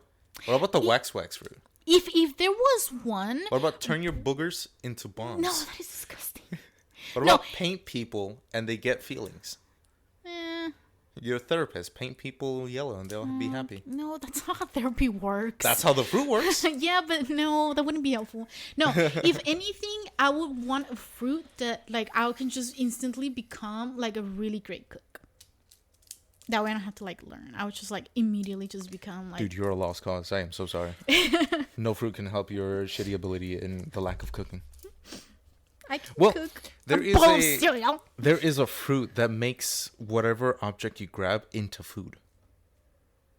They'll make like this cup right here into an actual thing that you can eat. Hey, okay, that has potential because then but I never you have to go... actually actively cook it. But yeah, but still, like I don't actually have to ever go grocery shopping again, which is a pain. I can just like get rocks. Yeah, exactly. That's exactly like just. Like just bunch of sand and like just a grain of sand, I will turn into like a pizza. Can I do that? Like it'll be a tiny pizza. Oh. Because mass is equal to mass. Ah, lame. Dude, just dig a bigger hole, dingus. It would be a massive hole in my backyard. My guy, we have like some rocks back here. Like in our backyard. Crack those open, boom, egg. I guess. Yeah, I don't know. I'll stick with the fire one for now, I think. I'll go lightning. Because lightning is going to be so useful. Think about it. We live in a society and recharge your phone! Exactly. Oh, yes. And then also I can live in the internet now. Because I am become power. Also, I don't need outlets anymore. I can just stick one of those like a plug into my hand or something like that, and then just charge it. That means messy cables will like never be a thing. Like you don't have to like connect your computer to anything. Yeah, and I can bring my computer literally into the middle of nowhere and still play my fidget games. Oh, nice. Yeah. Okay. Yeah. See? Okay, that one's helpful. But I think I still like, because I really do want to go see like the Northern Lights at one point, like visit Alaska. But like, there's a lot of snow, and like I don't do well in the cold. There's a snow proof. So. No, I've just fired. Also, the fire will probably help you. Yeah, see, there you go. Yeah, keep me warm. So I think I'll stick with the fire for now. We'll revisit later. Once more fruits appear. Yeah. I'm trying to think of any other fruit that has appeared before Skypiea. So I can't remember this, but there's a giant dog. Some Zoans. Dog where? A giant dog. I don't. This is. I think like when they already make it to like Sky Island, I think, or Skypiea. I don't remember, but I don't think there was a giant dog. Yeah, there was a giant snake god. No. Son of another snake god. Because my note says the giant dog reminds me of Clifford. Also, the dog can do hand-to-hand comeback. What the f? What the fuck? Yeah, like. Is this like a person that turns into a dog? No, I think it's one of the henchmen of the lightning guy. What's his face again? NL? Yeah. Is it? Yeah. Of the Kami and Eru? Yeah. Yeah, I think he's one of the henchmen that he has a dog and the dog can do NL, Eminem, Slim Shady, same thing. Yeah. Just imagine him doing Rap God. Again, just another funny tidbit where like the Don Quixote guy just turns to Luffy and he's like, "You're the captain?" He's like, "This must be desperate times, man." It's like, my guy, we have hit rock bottom. It's like the one TikTok that I watch where the guy goes over an entire arc and calls Luffy a crackhead the entire time. Oh no. Okay, so yeah, it is It's motherfucking crackhead. Oh yeah. So it is because Zoro fights this dog, and the way that he defeats it is that he just commands the dog to like bang his head, and he just passes out. Well, dogs are loyal, and they just do stuff what people tell them. That or that guy's a dumb motherfucker. So there's a lot. Like we're already at like an hour and a half, and I don't think like there's so much for you to cut on this. There's a lot to cut. Don't worry about it. there? We're fine. No, I don't think. Keep going. I still have like a couple of more notes. We're almost done, but like my note starts with "I'm having all the deep thoughts." Can we have those now, though? So just the Skypeans believe in their god is just sort of like based on fear, and that's kind of Modern like, day religion. a lot of it, yeah, and a lot of it has to do with like colonizing, because a lot of the places that got colonized, it was like either you convert or you die. So a lot of people were like, yes, we believe in that god now. We want to live, kind of thing. So I don't know. I don't know. The next one is just said can't live in the blue sea. I don't know what that means. The blue sea is... Well, I know what the blue sea is, yeah. but like I don't know what the rest of my thought went. Like I don't know what my deep thought on that was. We already talked about like the fighting for your ancestors, kind of thing. Yeah. Making bad decisions to try to protect your loved ones. I don't know what prompted Viper? this. Maybe? Probably, yeah. Because like he wanted to do that fight by himself the entire time, and he asked for no help, and like that was just literally killing him. I can't believe he like managed to survive to the end though. Yeah, that motherfucker tough as shit. No, God. yeah, because he used that little gadget thingy like a bunch of times, and they were like one more time, and he did, but then he didn't die, and he used it like a bunch of times afterwards. So like, yeah, he's tough. Yeah, that guy was so fucking resilient. A lot of people go like, he should have died. But also they keep forgetting that this isn't the normal world. You know? This is One Piece. People are literally built different. They're all tougher. They can take a lot of hits. I don't remember any of this, but just Luffy said, stop looking sympathetic. And for some reason that made it to my notes. So do with that what you will. And then like I don't know, my next one is the Gum Gum Space Out. Like oh yeah. Oh no, I can't. Like that's when he just like zones out. Like what? No, not. There's a lot of like we were just talking about like it's unrealistic because this is the world of war. But that one's like just, it goes beyond. It goes beyond, dude. Like that's beyond unrealistic, man. Like, no. Like it's just he Gum Gum just Space Out. He just let his body react instead of him thinking about it. How did you do that? Like simple. No. What is it? Goku did it. That's how he achieved Ultra Instinct. Luffy did it first, though. Well, okay. I'm gonna put it at the level of like how like when you're like super saiyan, like you have no thoughts in your head. You're just kind of like one with the environment. It's more like go with that. The fact it's because he's a fighter. He has been literally training all his life since he was a child to fight. So now that there's an opponent and he's always like thinking of the next move. Yeah. Who? I can't tell you. That's a spoiler. Yeah. Well, then read faster. There's so much to read. It's not that so much. long. There's so many boxes in my room. Yeah, those are mine. But still, they're there. Like so much to read. And also, I want to read other things too. Well, no, fuck them. Trust me. Once you get to Water 7, you'll be stuck there for a bit. And I don't mean like... I know, it's long. So many volumes for that. Dude, you'll be fine. You will love it. You will not be able to stop reading it. Oh, that's what you meant. That's Oh, what I okay. mean. Oh, okay. I just thought it was funny too when Robin like makes hands grow out of like her teammates' back so she can like walk them places. That's actually, well, actually, okay. If I didn't choose the space one, I'll probably choose hers then because I'll just have extra hands. So I can do more things. So I guess that will work too. Not only that, It's kind of creepy though. Every time it happens. Oh, and then I can do like stop hitting yourself, stop hitting yourself. dude, Just for that. That requires you to be stronger than the person that you're doing that to.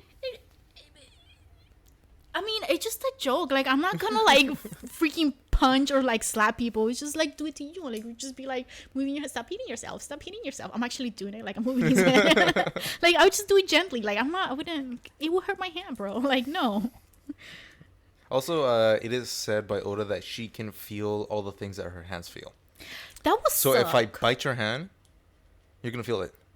No, because then now I started thinking too, and I was like, her hands must have hurt because they had to like walk like through like dirt and stuff. Like they would have been like bleeding. Oh man, I feel bad. Is for she her a now. tough motherfucker? Yeah. Or like, have you seen her life? It's not that good. She had to be a ninja. Well, not a ninja, but you know. Yeah.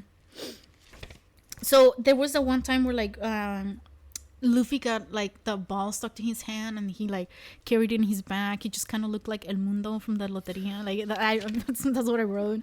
El mundo. Loteria. So it'd be cool if somebody made a Loteria out of like One Piece. That'd be cool. There's enough characters. Oh, there like is nobody will more than ever enough. win.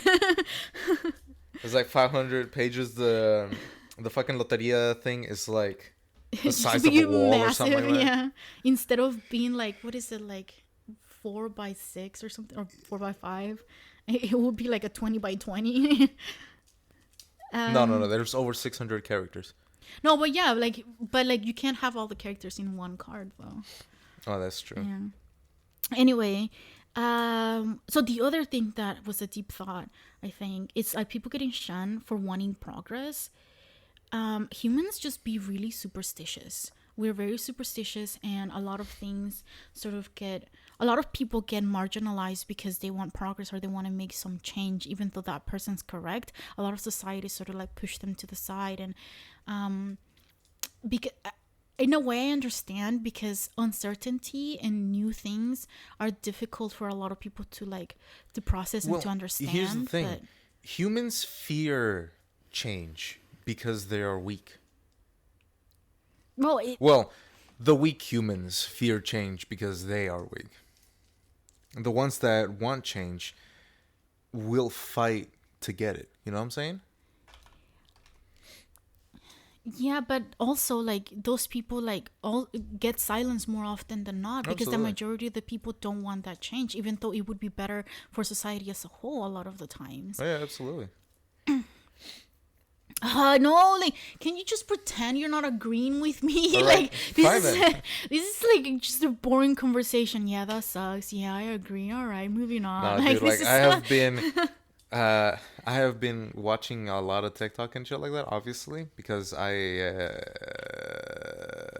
yeah. couch So- potato.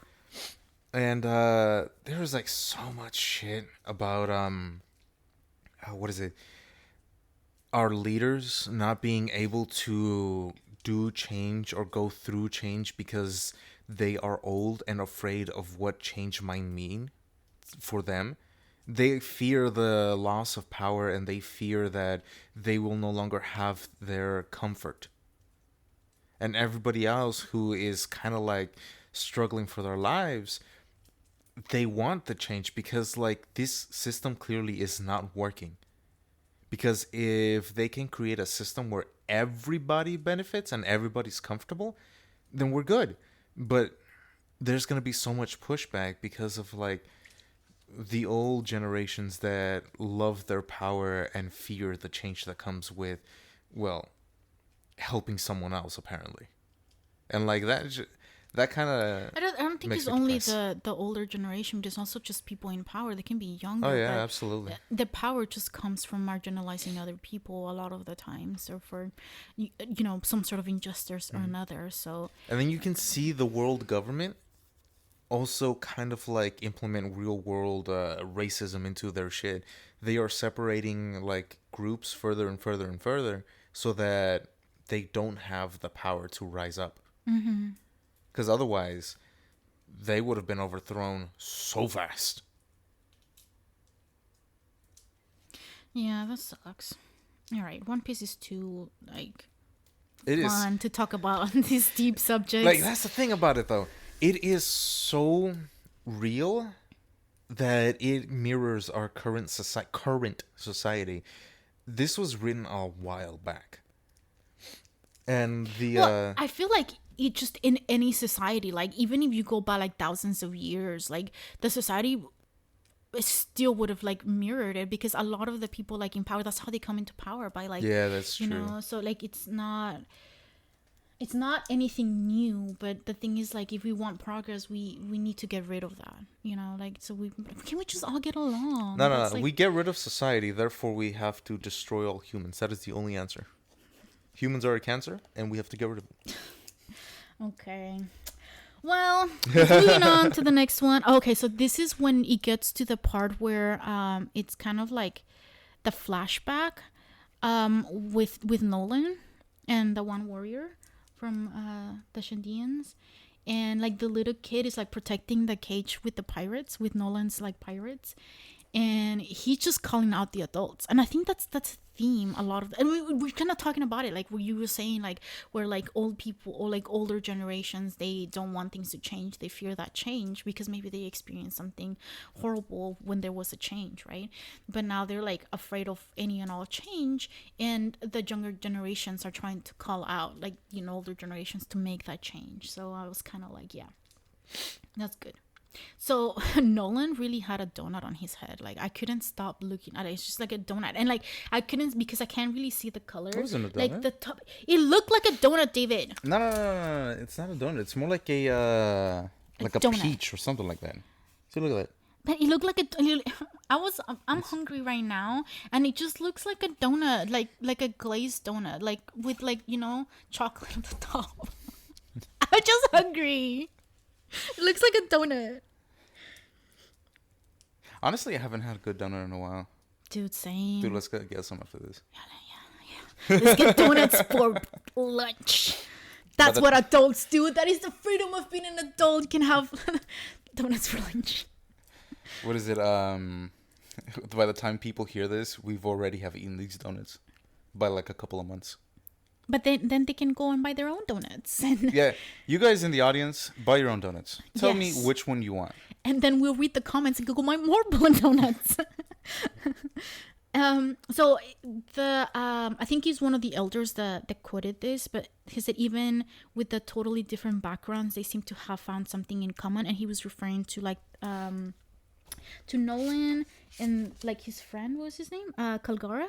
And then I was like, oh yeah, that's so true, I like that. So I like that, and it made me to realize that a lot of my friends come from like very different backgrounds as well, and we're still really good friends. We have a lot in common too, just because a lot of we tend to have immigrated to the US just from different countries, and we had like different lifestyles and different religions and different sort of traditions and costumes. But just the fact that we immigrated to the US, sort of, we made that connection, and we found something that connected us. So that was good. Yeah, I like that. Yeah.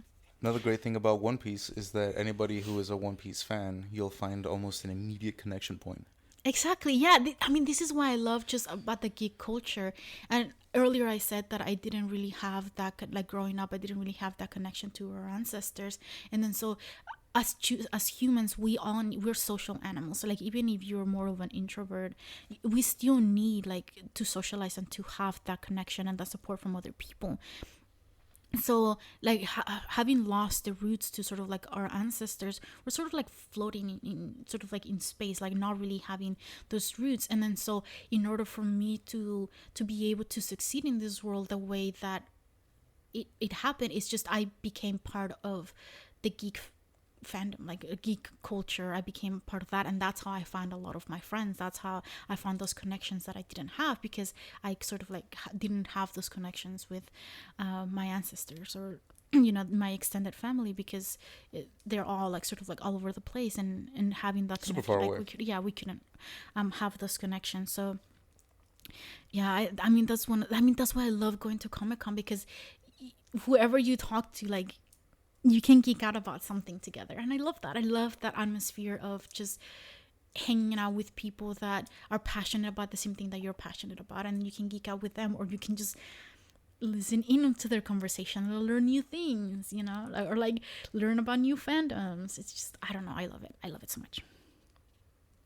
And that's why I try to include it in my therapy sessions, because it's awesome and it's part of who we are, part of our life. So, and also makes it fun. So, oh yeah, the Skypiea people like trading their dials for rubber bands, like, because I don't know what Usopp, like, he was trying to like give them a map or something, and then they were like, no, can I just get this rubber band? Like, this is all I want. Like, and they're like, yeah, me too. Yeah, because they have no idea what like rubber is. Oh, that's true. They don't have that. Yeah, they don't have like rubber trees or the process of making rubber. So now they're like, whoa. So I usually write my note like as soon as like the thought enters my head, because then if it leaves, and like it's never coming back again, right? And then I wrote what the F Goldie Roger wrote on the poneglyph, and then I was like, oh no, wait, he just knows the history then, right? Or supposedly.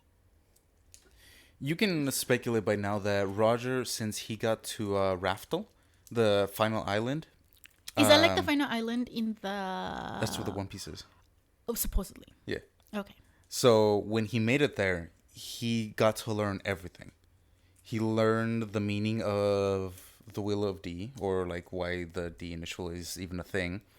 He got to learn about the Void Sentry, and he got to learn about like so many fucking things. So is he related to Luffy, or is that a spoiler? You can't tell me. No, I can tell you, he's not. He's not related But to he Luffy. has a D on it. Yeah, so does Blackbeard. So is he related to Luffy? No.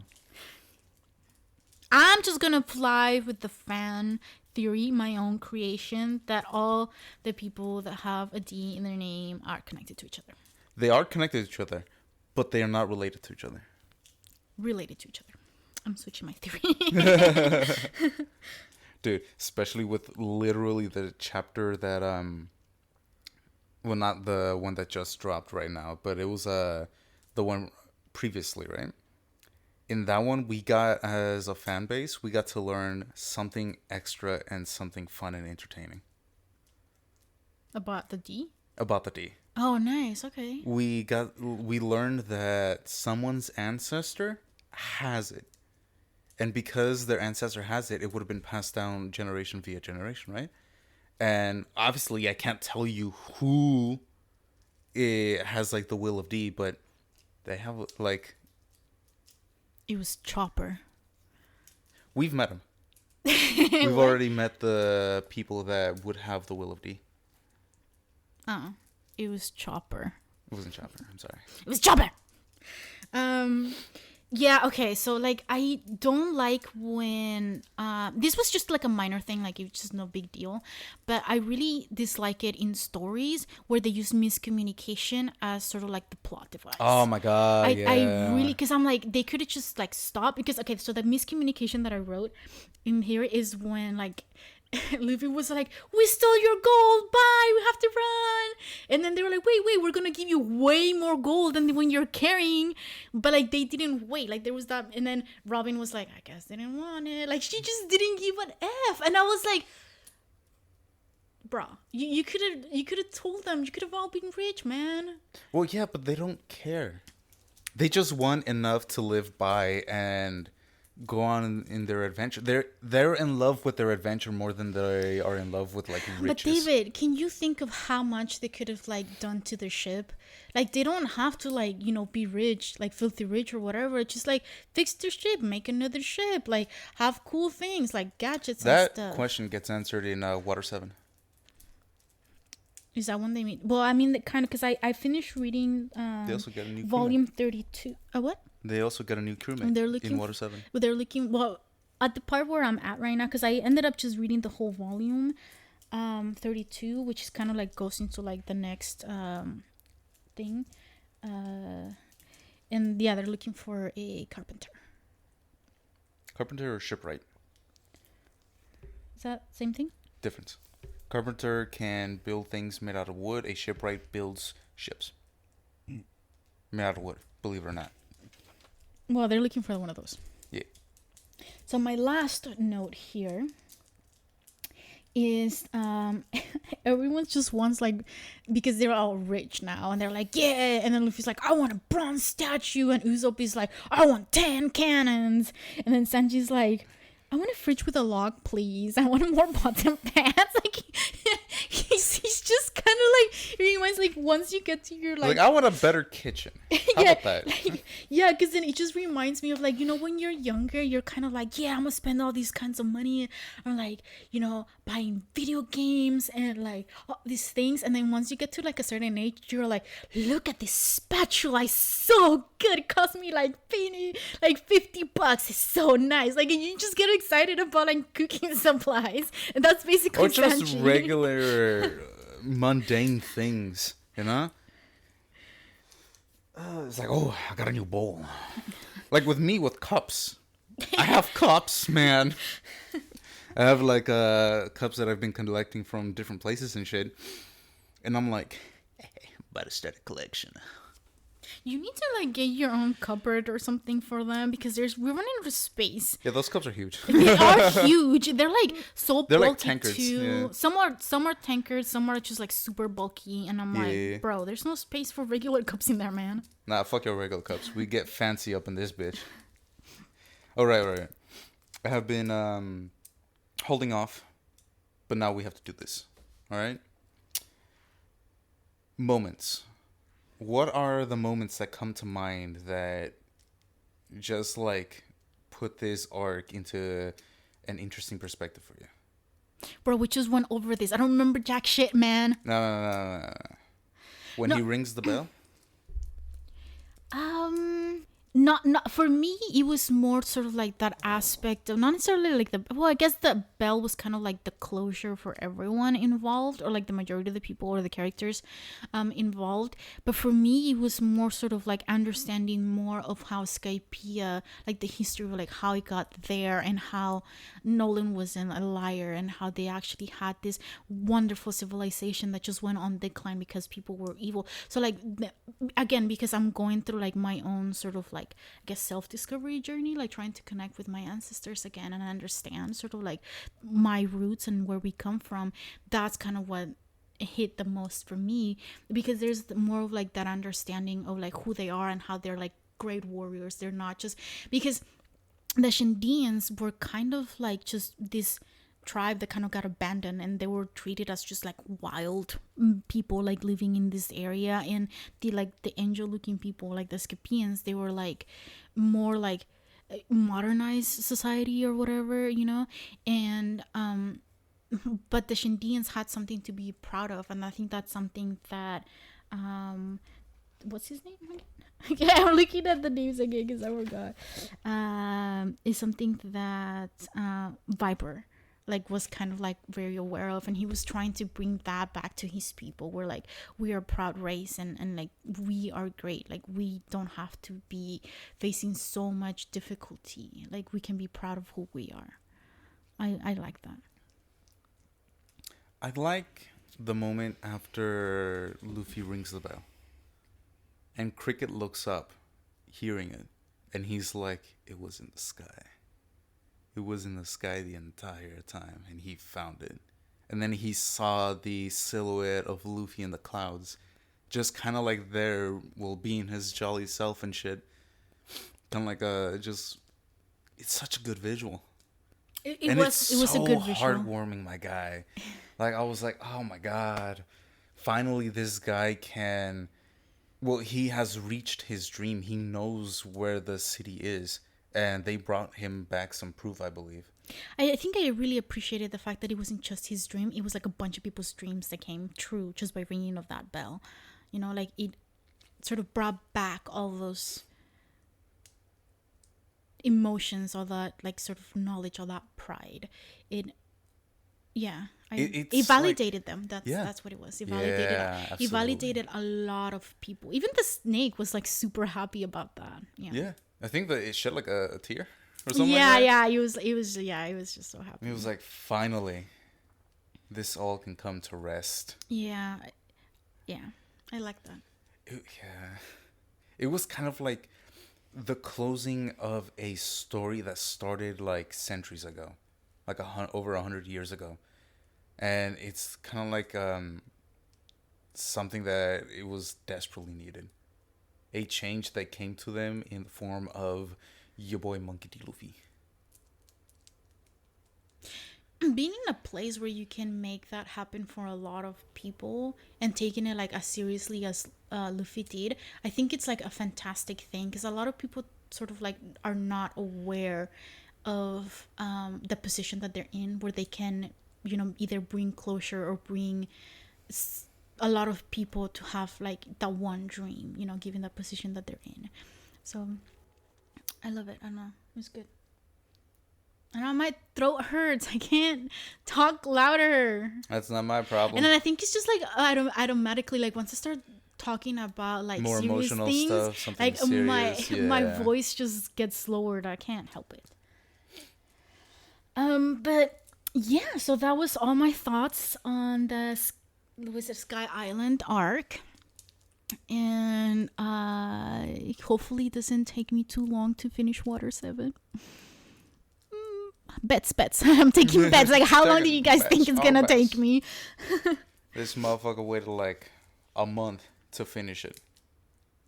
Because you stopped. I stopped for like about a month. Yeah, well, I said that at the beginning, and it was because I was watching that podcast you told me a long time ago to watch, and I didn't until like last month. But I'm caught up. And so yeah, I can slowly I'm just gonna try to see if I can make it more of a routine where like I read like a volume a day or something, or every weekend or something. A few volumes. I mean, I will say that you get to meet someone from Robin's past at the end of Long Ring Long Land. Okay. So I won't say it's a good meeting between the two of them. And it brings up like tension and questions that you might be interested in. Okay. Let's go get some donuts. I'm really hungry now. All right, so this is the end of this. It's going to be like one of the longest ones we have, and that's okay. I had a lot of fun. Hopefully you guys did too. And share your favorite moments or your favorite jokes with us. So wait. Oh, I just need donuts in my life right now and I can't focus. Yeah, so you can check out some of the other things that we're doing. We are planning on having several other sort of podcast episodes that are a little bit different. We do have the Avatar one that we are still doing at the same time as we're doing the One Piece one. And we'll have other ones. We hope you can join us for those, because those are going to be maybe geeky, maybe cultural, maybe just whatever we want to talk about. Because a lot of the times I really want to have other people to geek out with, because I only have David. And we have really interesting conversations. Like, we came up with like some really interesting isekai like things, and please someone write it for us, because we are too lazy and we have too much ADHD. So we'll give you ideas of what to write. Just join us for our next podcast episode, where we get to geek out about something. Or not, I don't know.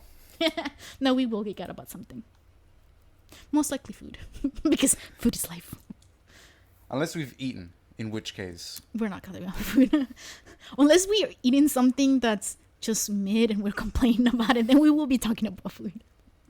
All right, we'll see you guys next time, or hear you guys right to it. Yeah, bye.